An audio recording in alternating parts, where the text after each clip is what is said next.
फैजाबाद धरना नजरसानी के शमन पैमरा सुप्रीम कोर्ट में पेश। मुल्क का हर इदारा मजाक बन चुका है कि आप डमी इदारे के सरबराह हैं। चीफ जस्टिस का शमन पैमरा से मुकालमा। किसी एजेंसी को शहरियों के फोन टैपिंग और रिकॉर्डिंग की इजाजत नहीं। वफाक ने इस्लामाबाद हाई कोर्ट को आगाह कर दिया।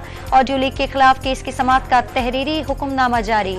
सेनेट में फलस्तीनियों के साथ इजहार यकजहती के करारदाद मंजूर। शमन सेनेट के करारदाद दुनिया भर के पार्लियामान को भेजने की हिदायत। इसराइल ने जुल्म की नई मिसाल कायम कर दी। गाजा कब्रिस्तान बन गया। फलस्तीनियों की शहादतें अदाद-ओ-शुमार से कहीं ज्यादा है। वज़ीर ख़ारजा का सेनेट में इजहार ख्याल। इसराइली फौज की जारियत से फलस्तीनी शहदा की मजमूई तादाद 8,600 से जायद हो गई। बमबारी से जबालिया कैंप खंडर बन गया।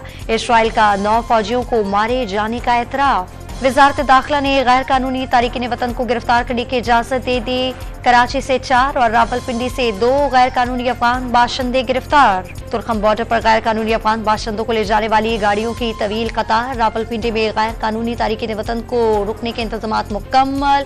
लाहौर में पनागाहें तैयार। कराची में पुलिस के गैर कानूनी तारिकीन वतन को पाकिस्तान से निकल जाने के ऐलान। सुराबगोट पर बड़ा ऑपरेशन। बड़ी तादाद में गैर मुल्की अफगान बाशिंदे एक मुल्क रवाना। हाई स्पीड डीजल के फी लीटर पर लेवी में 5 रुपए इजाफा। पेट्रोल पर पेट्रोलियम लेवी 60 रुपए बरकरार। मुसलसल 34 बार OMC डीलर्स मार्जिन में इजाफा। पाकिस्तान स्टॉक एक्सचेंज में तेजी का रुझान। 500 से ज्यादा पॉइंट्स इजाफे से 100 इंडेक्स 52,400 पॉइंट्स की हद उबूर कर गया। और वर्ल्ड कप में न्यूजीलैंड और जनूबी अफ्रीका के दरमियान कुछ देर बाद अहम मैच खेला जाएगा।